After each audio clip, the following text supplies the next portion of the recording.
আম্মাজান খাদিজা কুবরা রাদিয়াল্লাহু তাআলা তাকে মক্কা মুআজ্জামায় দিনে দাওয়াত যখন নবী দিয়ে চলে আসে, বিভিন্ন কথাবার্তা বলে, রোজার ভিতরে যখন প্রবেশ করে আম্মাজান সান্ত্বনা দিয়ে দেয়। এই আম্মাজান পৃথিবীর জমিনে একই বছরে পৃথিবীর জমিনে বিদায় হয়ে চলে যায়। আল্লাহ নবী বলেন, আমার খাদিজা যত সম্পদ ছিল, কারণ মক্কার সবচেয়ে বড় ধনী আম্মাজান না খাদিজাতুল কুবরা রাদিয়াল্লাহু তাআলা, যার লকব হলো তাহেরা, খাদিজাতুল তাহেরা যাকে বলা হতো। জোরে বলি সুবহানাল্লাহ। এর সমাজের সবচেয়ে বড় ধনীর কাতারে আম্মাজান খাদিজাতুল কুবরা রাদিয়াল্লাহু তাআলা ছিলেন। তিনি একজন তাম সম্পদগুলো রহমতুল আলামিন নবীদের কদম তলে দিয়ে দিয়েছেন এবং দিন ইসলামের জন্য মতগুলো ব্যয় করে দিয়েছেন। আল্লাহ নবী জীবনে কোনদিন যখন বলবে, খাদিজা আপনার সম্পদগুলো মত ব্যয় করে ইসলামের জন্য দিয়ে দিলাম, শুধু খাদিজার সম্পদ এতটুকু বলবার করে আম্মাজান চোখের পানি ছেড়ে অঝরণে কাঁদতেন, ইয়া রাসূলুল্লাহ সাল্লাল্লাহু আলাইহি ওয়াসাল্লাম, আমার সম্পদ আপনি কেন বলেন? আমি আপনার কদমে মতগুলো সবে দিয়ে দিয়েছি, ইয়া রাসূলুল্লাহ সাল্লাল্লাহু আলাইহি ওয়াসাল্লাম, তাহলে এগুলো কি আপনি গ্রহণ করেন নাই?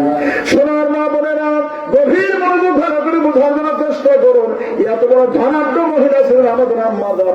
জীবনে কোনদিন নিজের বলে দাবি করা তো দূরের কথা, নবী যদি বলতেন সেটা বলতো, তিনি সেটা আপনার বিদায় করে দিয়ে দিতেন। গভীর মনোযোগ ভালো করে বোঝার জন্য চেষ্টা করুন। আম্মাজান মা খাদিজাতুল কুবরা রাদিয়াল্লাহু তাআলা উনি পৃথিবীর জমিন থেকে বিদায় হয়ে চলে যাবেন। আল্লাহ নবীকে ডাক দিয়ে রাসূলুল্লাহ সাল্লাল্লাহু আলাইহি ওয়াসাল্লাম, আপনার কাছে আমার কিছু কথা আছে, আমি পৃথিবীর জমিন থেকে বিদায় হয়ে চলে যাব, আমার ভালো লাগে না। নবী বসলে, খাদিজা রে আপনার কি কথা আছে আপনি খুলে বলেন না। আম্মাজান ডাক দিয়ে রাসূলুল্লাহ সাল্লাল্লাহু আলাইহি ওয়াসাল্লাম, আমি মনে হয় বিদায় হয়ে চলে যাব, তবে আপনার কাছে আমার একটা দাবি, আমি যখন ইন্তেকাল করবো, মালাকাল মউত সাকরাতুল মউত যখন হাজির হয়ে যাবে, আপনার নবুয়তের হাতখানা আপনি আমার সিনার উপরে রেখে দিয়ে দিলেন। জোরে বলি সুবহানাল্লাহ। আল্লাহ নবী বলেন, এরে বারে বিবি খাদিজা, আমি রেখে দেবো, আদা করলাম, তবে কারণটাকে খুলে বলতে হবে। আম্মাজান ডাক দেবেন, ইয়া রাসূলুল্লাহ সাল্লাল্লাহু আলাইহি ওয়াসাল্লাম, মানুষের যখন মৃত্যু হবে, মৌতের সময় ইবলিস শয়তান হাজির হয়ে যাবে, ওই সময় মানুষকে বেঈমান করে ফেলবে। ইয়া রাসূলুল্লাহ সাল্লাল্লাহু আলাইহি ওয়াসাল্লাম, আমি জানি না, আমি খাদিজা আমার এমন কোনো আমল নাই যেটা দ্বারা আমি পার পেয়ে যাবো, আমার বড় ভয় হয় ওই সময় আমার ঈমানটা হরণ হয়ে যায় কিনা। কাজে ইয়া রাসূলুল্লাহ সাল্লাল্লাহু আলাইহি ওয়াসাল্লাম, আমি খাদিজা আমার বিশ্বাস আপনার নবুয়তের হাতখানা যদি আমার সিনার উপরে থাকে, তাহলে আমার ঈমানটা শয়তান নিতে পারবে না। আল্লাহ নবী বলেন, খাদিজা আর কোন ওসিয়ত আপনার আছে কিনা? বলে হ্যাঁ। দ্বিতীয় নম্বর ওসিয়ত, আমার ইন্তেকালের পর আমার মক্কার খানায় কাবার দিকে আপনি করে দিয়ে দিবেন। আল্লাহ নবী বলেন, কারণটা কি খাদিজা? আম্মাজান ডাক দেবেন, রাসূলুল্লাহ সাল্লাল্লাহু আলাইহি ওয়াসাল্লাম, আমি আপনার নবুয়তের জমানে শুনেছি, পৃথিবীর জমিনে আল্লাহর কোনো বান্দা বা কোনো বান্দি যখন মারা যাবে, মারা যাওয়ার পরে যাদের মুখখানা কাবার দিকে হয়ে যাবে, এই মানুষগুলো আল্লাহ তাআলা জান্নাতে চলে যাবে, আর যাদের মুখ কাবার দিকে হবে না, ওরা আল্লাহ তাআলা জাহান্নামে চলে যাবে। ইয়া রাসূলুল্লাহ সাল্লাল্লাহু আলাইহি ওয়াসাল্লাম, আমি জানি না আমার অবস্থাটা কি হবে, কাজে আপনার কাছে আমার আবেদন দরখাস্ত, আমার ইন্তেকালের পরে আমার মুখখানা খানায় কাবার দিকে আপনি করে দিয়ে দিবেন। আল্লাহ নবী বলেন, ঠিক আছে খাদিজা, আমি করে দেবো, অসুবিধা নাই। আর কোনো কথা আছে কিনা, কোনো অসুবিধা আছে কিনা? আম্মাজান ডাক দেবেন, রাসূলুল্লাহ সাল্লাল্লাহু আলাইহি ওয়াসাল্লাম, সর্বশেষ ওসিয়ত, আমি ইন্তেকাল করবার পর আমাকে জান্নাতুল বাকিরে দাফন করে দিয়ে দিবেন। এই দাফন করবার পর আমার কবরের পাশ থেকে আপনি চলে আসবেন না, আসবেন না, আসবেন না। তার কারণ হলো, মন কামে গেলে সরজম আমি খাদিজা দিতে পারবো না। নবী বলেন, ঠিক আছে। ইতিমধ্যে আম্মাজান একেবারে অসুস্থ হয়ে গেল, রহমাতাল লিল আলামিন নবী নবুয়তের হাতটা সিনার উপরে রেখে দিয়ে দিলেন। আম্মাজান ইন্তেকাল করলেন, পৃথিবী জমিতে বিদায় হয়ে চলে গেল, কিন্তু মুখখানা মক্কার খানা কাবার দিকে হয় না। হ্যাঁ, কাবার দিকে মুখটা হয় না। নবী মুখটা ঘোরায় কাবার দিকে করে দেয়, নবী হাতটা ছেড়ে দেয়, একটা দিয়ে আমার মুখটা আসমানের দিকে হয়ে যায়, স্বাধীনের দিকে হয়ে যায়। নবী আবার ঘোরায় মুখটা কাবার দিকে করে দেয়, নবী ছেড়ে দেয়, সাথে সাথে আর স্বাধীনের দিকে হয়ে যায়। এমনি করে করে আল্লাহ নবী 3 বার করে করে ঘোরায় দিয়ে দিলেন। এরপরে নবী আমার টেনশনে চিন্তা করে, সর্বনাশ, আমার খাদিজা জীবনে কোনোদিনও আমার সাথে তো কোনো প্রকার খারাপ ব্যবহার করে না। এ সোনার মা বোনেরা রে, রহমাতুল লিল আলামিন নবী সাক্ষ্য দেয়, আমার বিবি খাদিজা তো জীবনে কোনোদিন আমার সাথে খারাপ ব্যবহার করে নাই। আমার খাদিজার মুখটা কেন কাবার দিক থেকে ঘুরে চলে যায়? নবীর ভাষায় বোঝা যায় যারা স্বামীর সাথে যারা এরকম ব্যবহার করবে, এদের মুখটা কাবার দিয়ে থাকবে কিনা সন্দেহ আছে, সন্দেহ আছে। নবীর ভাষায় পরিষ্কারটা বোঝা যায়।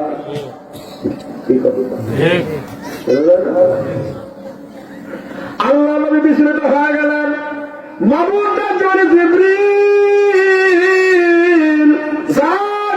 জিবরিল চলে যা মক্কা মুআজ্জামায়, আমার হাবিবের দপ্তরে চলে যা, আমার হাবিবকে বলে দে আমার নবী যেন বারবার করে আমার খাদিজার মুখটা কাবার দিকে যেন না করে দেয়।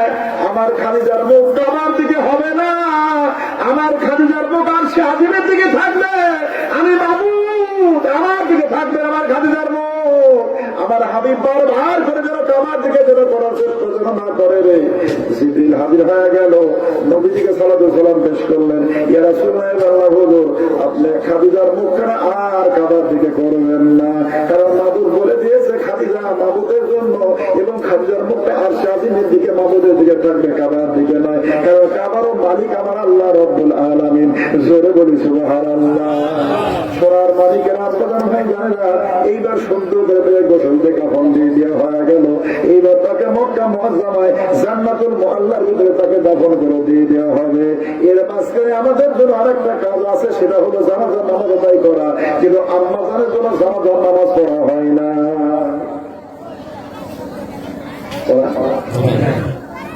আমাদের বড় আম্মাজান খালিদা কুবরা রাদিয়াল্লাহু তাআলা ওরা জানাজা নামাজ পড়া হয় নাই।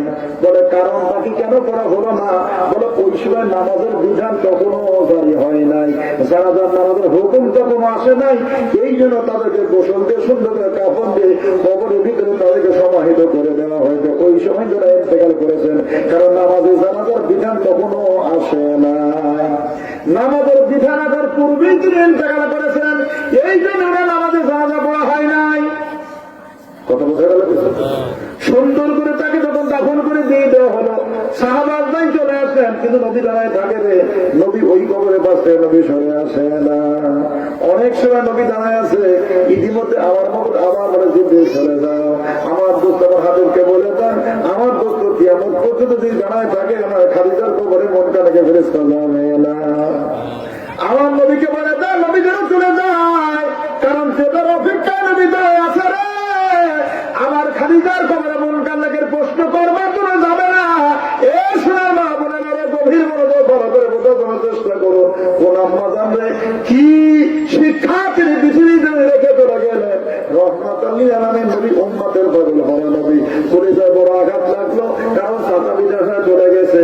আম্মা জান ছিলেন, উনি একমাত্র সান্ত্বনা দিয়ে দিতেন, পৃথিবীর জমিন নবীকে সান্ত্বনা দিয়ে দিবে এমন একজন মানুষও আর কেউ নাই। মনের কষ্ট ব্যথা বেদনা নিয়ে জান্নাতুল মুআল্লা থেকে মক্কার খানায় কাবার দিকে নবী চলে যাচ্ছেন। হাতিমের এরিয়াতে উম্মে হানির বাড়ি ছিল, উম্মে হানির ঘর। ওই ঘরে রহমাতুল লিল আলামিন নবী চলে গেল। বোন তাকে দেখে, ভাইয়ের অবস্থা বড় কঠিন, কারণ আপনার আম্মাদের পর্দা করবার কারণে ভাইয়ের অবস্থা বড় কঠিন। এইবার কাছে তখন উম্মে হানি উনি কি করলেন, সুন্দর করে বিছনা করে দিয়ে দিন একটু বিশ্রাম করবার জন্য নবী চোখের পানি দিলে কান্দে বলে, আমার খাদিজাকে আমি রেখে আসলাম কবরে, মাটির ভিতরে শুয়ে দিয়ে আসলাম, আমি বিছনায় ঘুমা যাবো না, না না তা হবে না। আল্লাহ নবীটা করলেন না। আপাতত খেজুরের পাটিটা, খেজুরের পাতা দ্বারা তৈরি করা পাটি, এইটা মেঝেতে বিছায় নিয়ে নবী গড়াগড়িটাও, কিন্তু নবীর মনে শান্তি নাই। মাবুদটা একেবারে জিবরিল, আর দেরি করা যাবে না, যাবে না, যাবে না।